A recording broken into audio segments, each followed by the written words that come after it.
ఈ వర్తమానం వినే విధానంలోనే ఆశీర్వాదం ఉంది. ఈ మాట నమ్మదగినది. ఏ స్థలములో నుంచి అయితే ప్రజలు ప్రార్థనకు పరుగులు తీస్తారో ఆ ప్రాంతం బాగుంటది. ఏ ఇంటిలో ఉన్నటువంటి వ్యక్తులు ప్రార్థన కోసం పరిగెత్తుతారో ఆ ఇల్లు బాగుంటుంది. యేసు నామములో అడుగుతున్నాము తండ్రి అంటే ఆ నామం గొప్ప నామం, అద్భుత నామం, ఆశ్చర్యకరమైన నామం. ఆ నామములో అడిగి ఆమేనంటే అద్భుతాలు జరుగుతాయి.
హల్లెలూయా. ప్రభువైన యేసుక్రీస్తు నామములో ఈ నూతన సంవత్సరములో ప్రభు బిడ్డలమైనటువంటి మనం అందరం కూడా ఆయన్ని స్తుతించి ఆయన నామాన్ని గణపరచవలసినటువంటి బిడ్డలుగా ఉన్నాం. దేవుడిచ్చిన కృపను బట్టి దేవునికి స్తోత్రం. క్షేమం కావాలా? క్షేమము కావాలా? క్షేమము కావాలా? క్షేమమా క్షేమమా?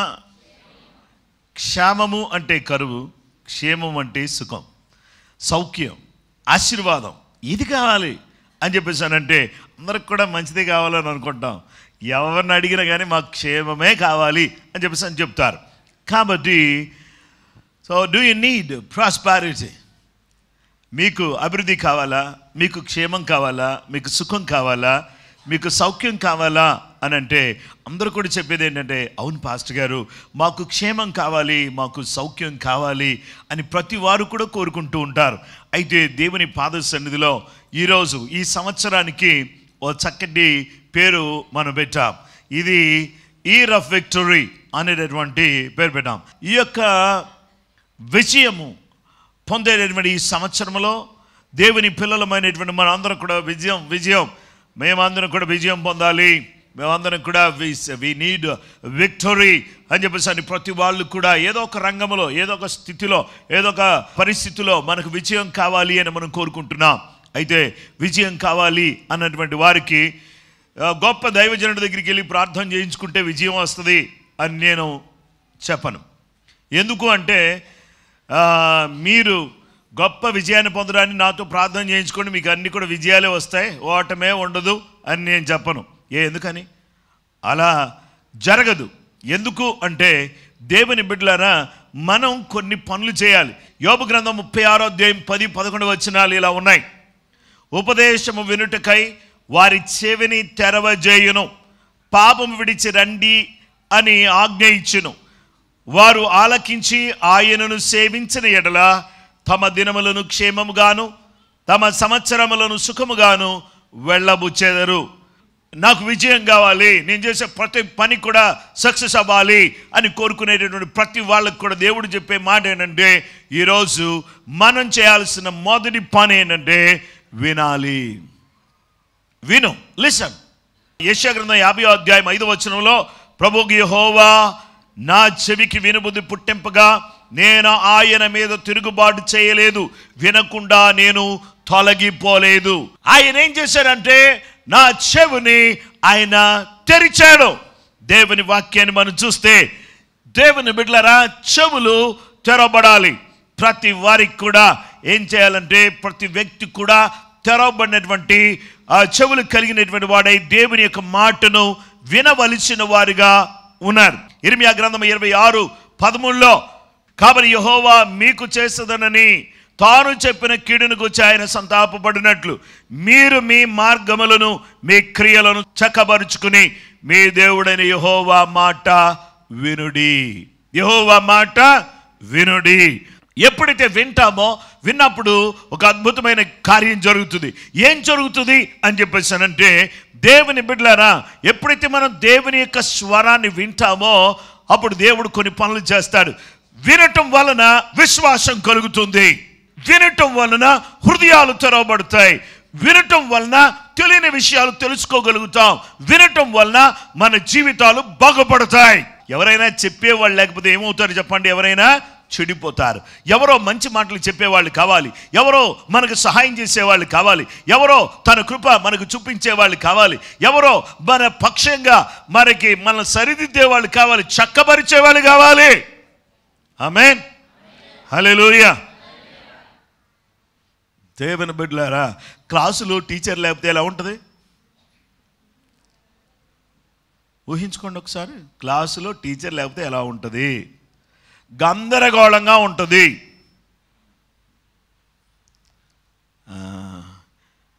క్లాసులో టీచర్ లేకపోతే గందరగోళంగా ఉంటుంది. అలాగే దేవుని బిడ్డలారా, టీచర్ ఉంటే అంత కూడా చాలా సైలెంట్గా ఉన్నారు. అసలు క్లాస్ జరుగుతుందా లేదా అనేది కూడా తెలియకుండా అంత సైలెంట్గా ఉంటారు. అంత బుద్ధిమంతులా పిల్లలు? కానే కాదండి, టీచర్ ఉన్నందువల్ల వాళ్ళు అంత బుద్ధిగా ఉన్నారు. కాబట్టి చెప్పేవాళ్ళు లేకపోతే పరిస్థితి అలా ఉంటుంది. కాబట్టి దేవుని వాక్యం ద్వారా దేవుడు సెలవిస్తున్నాడు. వినటం వల్ల ఏం జరుగుతుందంటే, ఒకరోజు ప్రార్థనా కూడికలో స్త్రీలందరూ కూడా వచ్చారు. పౌలు గారు ప్రసంగం చేశారు. లూదియా హృదయం తెరవబడింది. పౌలు చెప్పిన మాటలు యందు ఆమె లక్ష్యం ఉంచింది.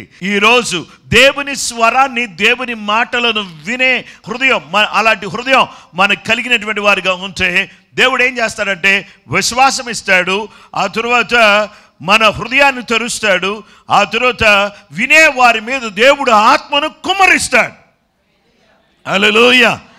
సామెతల గ్రంథం 1:23లో నా గద్దింపు విని తిరుగుడి, ఆలకించుడి, నా ఆత్మను మీ మీద కుమ్మరించదును, నా ఉపదేశం మీకు తెలిపెదను. దేవుడు అంటున్నాడు, నా ఉపదేశం మీకు తెలుపుతాను, నా ఆత్మను మీ మీద కుమ్మరిస్తానని ప్రభు చెప్పాడు. ద్వితీయోపదేశకాండం 4:30-31 వచనాల్లో ఈ సంగతులన్నీ నీకు సంభవించిన తరువాత నీకు బాధ కలిగినప్పుడు అంత్యదినములలో నీవు నీ దేవుడని యెహోవా వైపు తిరిగి ఆయన మాట వినుని ఎడల నీ దేవుడని యెహోవా కనికరము గల దేవుడు గనుక నిన్ను చెయ్యి విడవడు, నిన్ను నాశనము చెయ్యడు, తాను నీ పితరులతో ప్రమాణం చేసిన నిబంధనను మరిచిపోడు. నీవు దేవుని మాట వింటే, దేవుని మాటను వింటూ ఉంటే నీ చెయ్యి విడిచే దేవుడు కాదు, నిన్ను నాశనము చెయ్యడు. నీకు చేసిన నిబంధన దేవుడు మన పితరులతో చేసిన నిబంధన మరిచిపోడు. హల్లెలూయా. చెయ్యి విడవడు, నీ చెయ్యి పట్టుకునే ఉంటాడు, నీ పక్షంగా ఉంటాడు, నిన్ను నాశనం చేయడు, నిబంధన మరిచిపోడు. నిబంధనను మరిచిపోయే దేవుడు కాదు, ఆయన మన పక్షంగా ఉండే దేవుడు. ఆయన మాట విన్నటువంటి సమయంలో ఏం జరుగుతుందని చెప్పాను? ఆయన మాట వింటే విశ్వాసం కలుగుతుంది. ఆయన మాట వింటే మన హృదయాలు తెరవబడతాయి. ఆయన మాట వింటే ఆ దేవుడు మనల్ని తన ఆత్మతో నింపుతాడు. ఆయన మాట మనం వింటూ ఉంటే మన చెయ్యి విడబడు, నాశనము చెయ్యబడము, నిబంధన మరిచిపోడు. నిబంధనను స్థిరపరిచేటటువంటి గొప్ప దేవుడు మనకున్నాడు. అందును బట్టి దేవునికి గట్టిగా స్తోత్రం చెబుదాం. ఈ సమయంలో రెండవది, వింటే మనం ఏం చేస్తామంటే రెండో స్థాయికి రావాలి. ఏ స్థాయికి రావాలంటే విన్నటువంటి వారు ప్రతి వాళ్ళు కూడా విశ్వాసం కలిగిన వారుగా ఉండాలి. ఆ తరువాత విశ్వాసం కలిగిన వారుగా, హృదయాలు తెరవబడిన వారుగా, మనం దేవుని ఆత్మచేత నింపబడిన వారుగా, దేవుడు నా చెయ్యి విడబడు, నాశనము చేయబడను, అలాగే దేవుడు నాతో నిబంధన, నా పితరులతో చేసిన నిబంధన మర్చిపోయే దేవుడు కాదు అని నాకు తెలిసిన తర్వాత నేనేం చేయాలంటే, ఈ దేవుడు నా చెయ్యి పట్టుకున్నాడు, ఇప్పుడు నేనేం చేయాల్సినటువంటి వ్యక్తిగా ఉన్నాను అని అంటే, దేవుని బిడ్డలారా, నేను ఇప్పుడు నా జీవితంలో ఆయనకి ఇష్టము లేని వాటన్నిటినీ కూడా నేను వింటున్నాను కాబట్టి, ఏది ఇష్టము లేదో నాకు అర్థమైపోతుంది కాబట్టి నేను దాన్ని ఏం చేయాలంటే విడిచిపెట్టాలి. Hallelujah, hallelujah. Listen, leave. Second point, leave. So we need to leave unwanted things. దేవుని బిడ్డలారా, ఏదైతే అనవసరమైనటువంటి విషయాలు ఉన్నాయో, దేవునికి ఇష్టం కానిటువంటిది ఉన్నదో దాన్ని మనం తీసివేయాలి. ఆమేన్. దేవుని వాక్యాన్ని మనం చూస్తే యోబు గ్రంథం 36:10, జాబ్ చాప్టర్ 36:10, ఉపదేశము వినుటకై వాని చెవిని తెరవజేయును, పాపం విడిచి రండని ఆజ్ఞ ఇచ్చును. ఈ పాపం అనే దాన్ని మనం విడిచిపెట్టాలి. ఏమని పాస్టర్ గారు విడిచిపెట్టకపోతే ఏమవుద్దంటే, శిక్షకు కారకులు కాకుండానట్లు, అంటే శిక్షా కారకులు కాకుండానట్లు, శిక్ష మన మీదకి రాకుండానట్లు మనం పాపాన్ని విడిచిపెట్టాలి. యెహెజ్కేలు గ్రంథం 18:30-31 వచనాల్లో, కాబట్టి ఇశ్రాయేలీయులారా, ఎవని ప్రవర్తనను బట్టి వానికి శిక్ష విధింతును, మనసు తిప్పుకొని మీ అక్రమములు మీకు శిక్షా కారణములు కాకుండానట్లు వాటన్నిటిని విడిచిపెట్టుడి. ప్రైజ్ ద లార్డ్, హల్లెలూయా. ఏదైతే నీ మీదకి శిక్ష తీసుకొస్తుందో దాన్ని విడిచిపెట్టు. మీరు జరిగించిన అక్రమ క్రియలన్నీ విడిచి నూతన హృదయమును, నూతన బుద్ధియు తెచ్చుకొనుడి. నూతన హృదయం తెచ్చుకోండి, నూతన బుద్ధి తెచ్చుకోండి. ఇశ్రాయేలీయులారా, మీరెందుకు మరణం నొందుదురు? ఇశ్రాయేలీయులారా, విశ్వాసులారా, దేవుని ప్రజలారా, మీరెందుకు చచ్చిపోతారు? ఇదే ప్రభువు యెహోవా వాక్కు. ఎందుకు ఇవన్నీ చేసి చచ్చిపోతారు? చచ్చిపోవద్దు, మరణం పొందొద్దు. మీరందరూ కూడా దీవించబడాలి, ఆశీర్వదించబడాలి. అందుకని మీరు కీడును చేయడం మానేయండి. మిమ్మల్ని కడుక్కోండి, శుద్ధి చేసుకోండి, మిమ్మల్ని కడుక్కోండి, శుద్ధి చేసుకోండి. ప్రైజ్ ద లార్డ్, హల్లెలూయా. కడగడానికి ఉపయోగించేటటువంటి ఏమి? వాటర్ దేనికి సాదృశ్యంగా ఉంది? వాక్యానికి సాదృశ్యంగా ఉంది. వాక్యంతో మీరు ఏం చేయండి? కడుక్కోండి. 2, దేంతో కడుక్కోండి? రక్తముతో కడుక్కోండి. వాక్యంతో కడుక్కోండి, రక్తంతో కడుక్కోండి, ఆత్మతో కడుక్కోండి, ప్రార్థనతో కడుక్కోండి. ఈ 4 ద్వారా కడుక్కున్న వాళ్ళు దేవుని దృష్టిలో ఎలా కనబడతారంటే పరిశుద్ధులుగా కనబడతారు. ఆమేన్. ఈ పరిశుద్ధులుగా కనబడేటటువంటి వాళ్ళకి పాస్ట్ ఎక్స్పీరియన్స్ని బట్టి ఆ దుష్టుడైన సాతానుగాడు వచ్చి ఏమంటాడంటే, మీరు పాపులు కాదా, ఇదివరకు తప్పు చేయలేదా, ఇదివరకు అది చేయలేదా, ఇది చేయలేదా అంటాడు. అయితే నేను ఒకప్పుడు ఎవరిని పాపిని, కానీ ఇప్పుడు యేసు రక్తములో కడగబడిన పరిశుద్ధురాల్ని, పరిశుద్ధుణ్ణి. బిల్లీ బ్రే అనేటటువంటి ఒక దైవజనుడు ఉదయాన్నే వెళ్ళి మున్సిపాలిటీలో పనిచేస్తున్న స్వీపర్స్కి క్లీన్ చేసే రోడ్స్ అన్ని కూడా క్లీన్ చేసే వాళ్ళకి ఎర్లీ మార్నింగ్ లేచి వెళ్ళి ఏం చెప్పేవాడంటే దేవుని యొక్క మాటలు, దేవుని యొక్క సువార్తను చెప్పేవాడు. చెప్తూ ఉంటే బిల్లీ బ్రే గట్టిగా కేకలు వేసి చెప్తా ఉంటే ఊడ్చే వాళ్ళకి ఊడ్చడానికి చెయ్యి వచ్చేది కాదంట. అలాగే పని చేసేవాళ్ళు పని చేయలేకపోయేవాళ్ళు, ఎందుకంటే ఆ మాటలు అంత ఆకర్షణీయంగా ఉండబట్టి వాటి వైపు చూశారు. బిల్లీ బ్రే ఇలాగ చెబుతూ ఉంటే సైతాను వచ్చి అంటున్నాడు చెవిలో, బిల్లీ బ్రే నువ్వు పెద్ద గొప్ప భక్తుడివా, నువ్వు పాపివి కాదా, అంతకుముందు సంవత్సరం నువ్వేం చేశావు, అంతకుముందు సంవత్సరం నువ్వేం చేశావు అని అన్ని పాపాలన్నీ కూడా జ్ఞాపకం చేసి నువ్వు పాపివి అని చెప్పేసానంటే, yes truly I'm a sinner but all my sins are washed in the blood of Jesus. Hallelujah. yes we are all sinners by the grace of God, by his blood all our sins are washed under the precious blood of Jesus Christ. యేసు క్రీస్తు ప్రశస్త రక్తములో మన పాపాలన్నీ కూడా కడగబడ్డాయి, పరిశుద్ధులముగా మార్చబడడానికి దేవుడు కృప చూపించాడు. దేవుని బిడ్డలారా, ఎవరైతే విడిచిపెడతారో వాళ్ళు చక్కటి పరిస్థితిలోకి వస్తారు. దేవుని బిడ్డలారా, మనందరం కూడా ఏం విడిచిపెట్టాలంటే దుష్టులు, భక్తిహీనులు తమ మార్గములను విడవలెను. భక్తిహీనుడు ఇప్పటి వరకు ఒక మార్గములో నడిచాడు. భక్తిహీనుడు నడిచేటటువంటి మార్గములో ఆ మార్గమును ఏం చేయాలంటే విడిచిపెట్టాలి. ఆ క్రికెట్ వే అనేటటువంటి దాన్ని ఏం చేయాలంటే విడిచిపెట్టాలి. విడిచిపెట్టి ఇక్కడ నిలబడగానే దేవుడు ఏమంటున్నాడంటే భక్తిహీనుడు వెళ్ళినటువంటి మార్గం అది, దేవుడు ఆ మార్గాన్ని విడిచిపెట్టమన్నాడు. ఇప్పుడేమంటున్నాడంటే నీవు నీతి మార్గములో నడువు.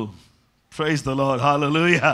నీతి మార్గములో, భక్తిహీనుల మార్గము, భక్తిహీనులు తమ మార్గమును విడవవలెను, దుష్టులు తమ తలంపులను మానవలెను.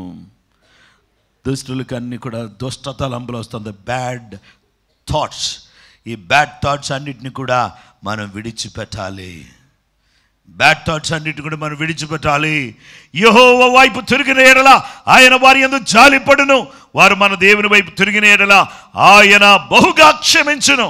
దేవుడు ఏం చేస్తాడు? దేవుడుగా ఉన్నాడంటే క్షమించే దేవుడుగా ఉన్నాడు గనుక అగ్ని వలె కాల్చబడుకున్నట్లు ప్రియమైన సహోదరి సహోదరులారా, మనమందరం కూడా దేవునికి లోబడి పాపమును విడిచిపెట్టి దుష్ట క్రియలను విడిచిపెట్టాలి. ఎందుకంటే అగ్నితో కాల్చబడకుండా దేవుని బిడలమైనటువంటి మనము చెడును, పాపాన్ని, దుష్ట తలంపులను, దుష్ట క్రియలను విడిచిపెట్టాలి. అందుకనే జ్ఞానైన సొలొమోను సామెతల గ్రంథం 28:13 అంటున్నాడు, అతిక్రమములను దాచిపెట్టువాడు వర్ధలుడు, వాటిని ఒప్పుకొని విడిచిపెట్టువాడు కనికరము పొందును. అతిక్రమాలు ఎవరైతే దాచిపెడతారో వాళ్ళు వర్ధిల్లరండి.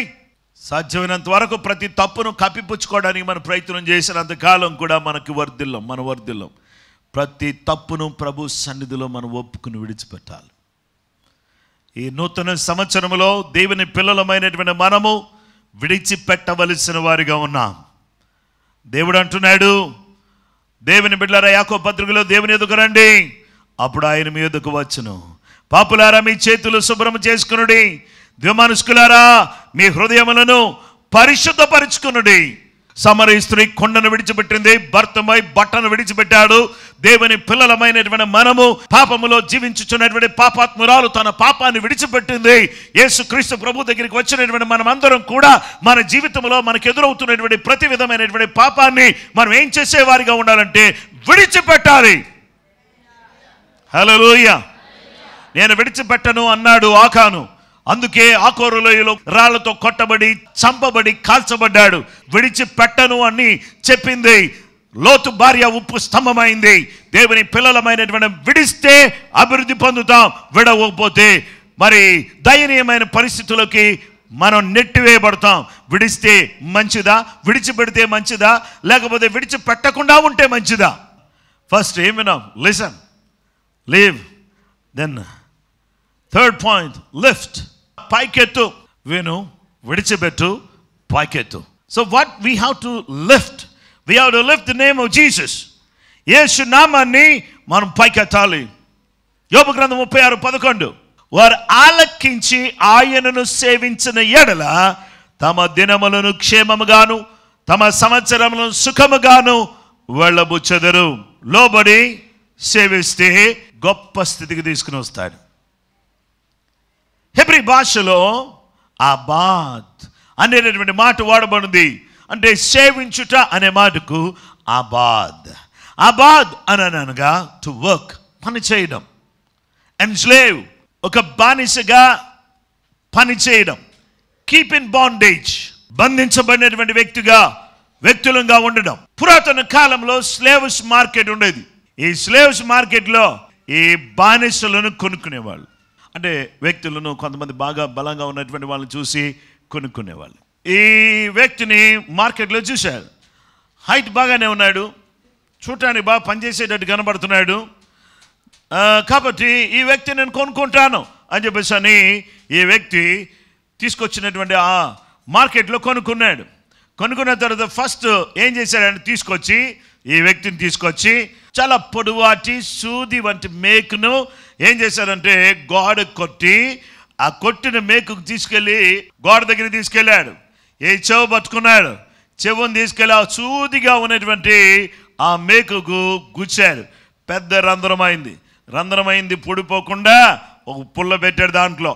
కొన్ని రోజులు అయిన తర్వాత రంధ్రం ఏమైపోయిందంటే పెద్దగా కనబడుతూ ఉంది. ఇప్పుడు ఈ వ్యక్తి ఎవరి సర్వెంట్ అంటే ఎవరో ఒక వ్యక్తి సర్వెంట్ ఇతను. అయితే ఈ చెవికి ఏముందంటే హోల్ ఉంది. ఈయనేమన్నాడంటే బాస్ అండి, తల లేదు, తోక లేదు, మెడ లేదు, ఏమీ లేదు అని లోపల అనుకుంటున్నాడు.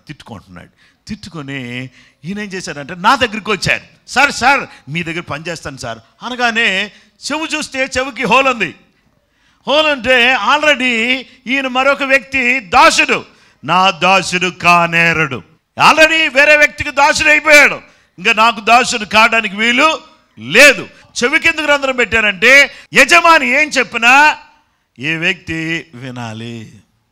నువ్వేం చెప్పినా వింటాను, నువ్వేం చెప్తే చేస్తాను అనేది బానిస చేయాల్సిన పని. ఈ హోల్ ఏం చూపిస్తుందంటే నేను వింటాను, ఏం పని చెప్పినా వింటాను అని చెప్తుంది చెవి. ఆమె ఈ యజమాని మీద తిరుగుబడితే ఏమి లేదు, భోజనం లేదు.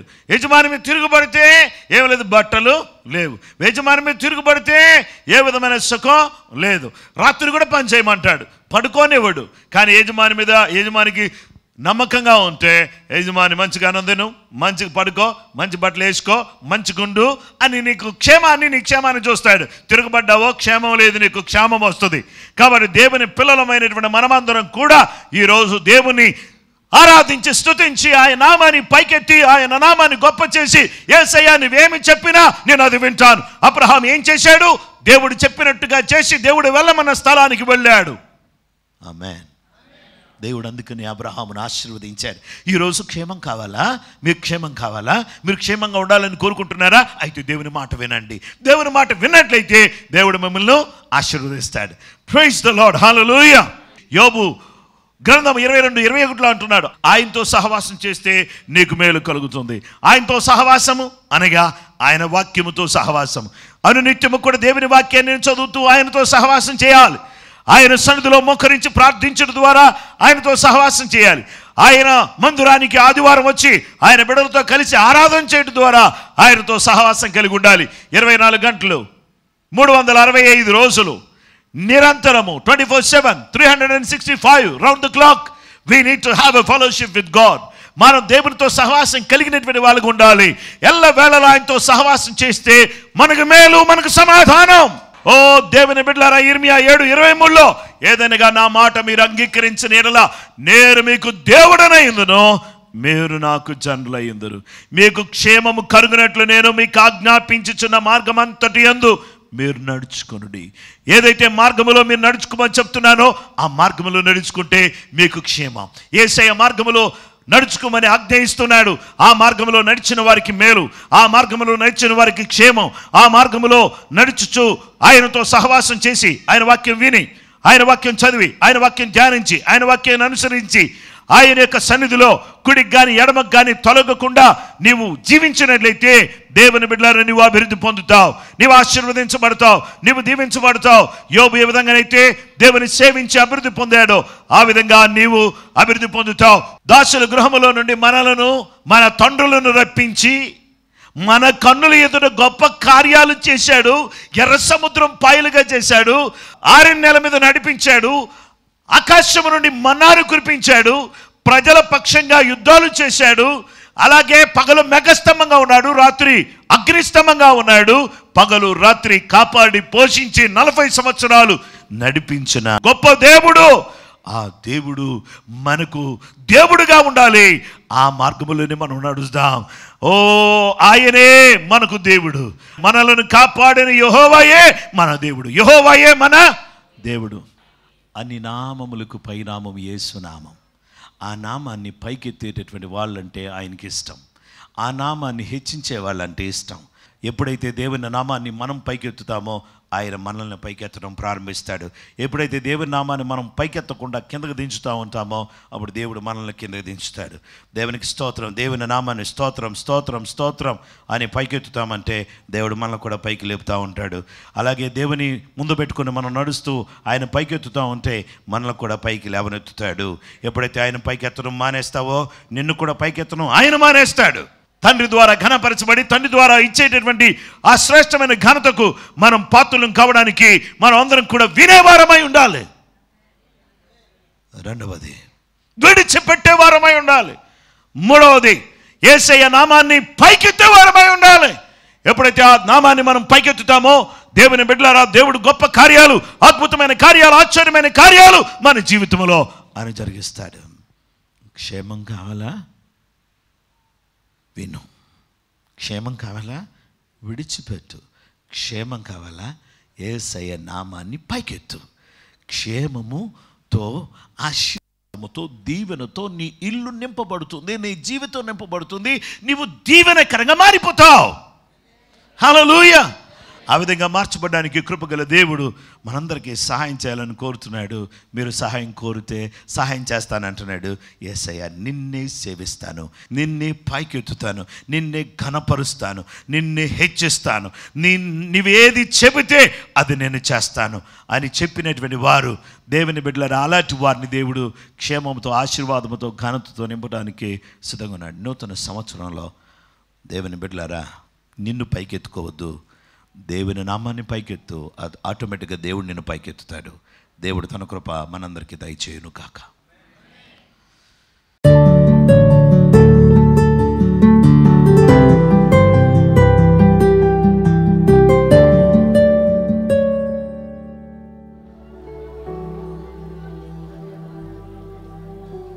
ఈ సంవత్సరం అంతా నీ స్వరము వినే బిడ్డగా నేను ఉండడానికి సహాయం చేయి నాయనా. ప్రతి విధమైనటువంటి శిక్షకు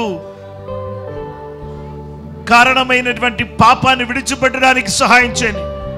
నీ వాక్యముతో కడుక్కోవడానికి సహాయం చేయండి. నీ రక్తముతో కడుక్కోవడానికి సహాయం చేయండి నాయన. నీ ఆత్మతో కడుక్కోవడానికి సహాయం చేయండి. ప్రార్థనతో కడుక్కోవడానికి సహాయం చేయండి. పవిత్ర పరచండి నాయనా. నీ నామాన్ని పైకెత్తే బిడ్డగా నేను ఉండడానికి సహాయం చేయండి. ఏదేమైనా కానీ నిన్ను ఆరాధిస్తూ, నిన్ను ఘనపరుస్తూ, నిన్ను కొనియాడుతూ, నీ నామాన్ని హెచ్చించి, నీ నామాన్ని ఘనపరుస్తూ నీ ద్వారా వచ్చే క్షేమాన్ని పొందుకోవడానికి సహాయం చేయండి. యేసయ్యా నీ కృప చూపించండి.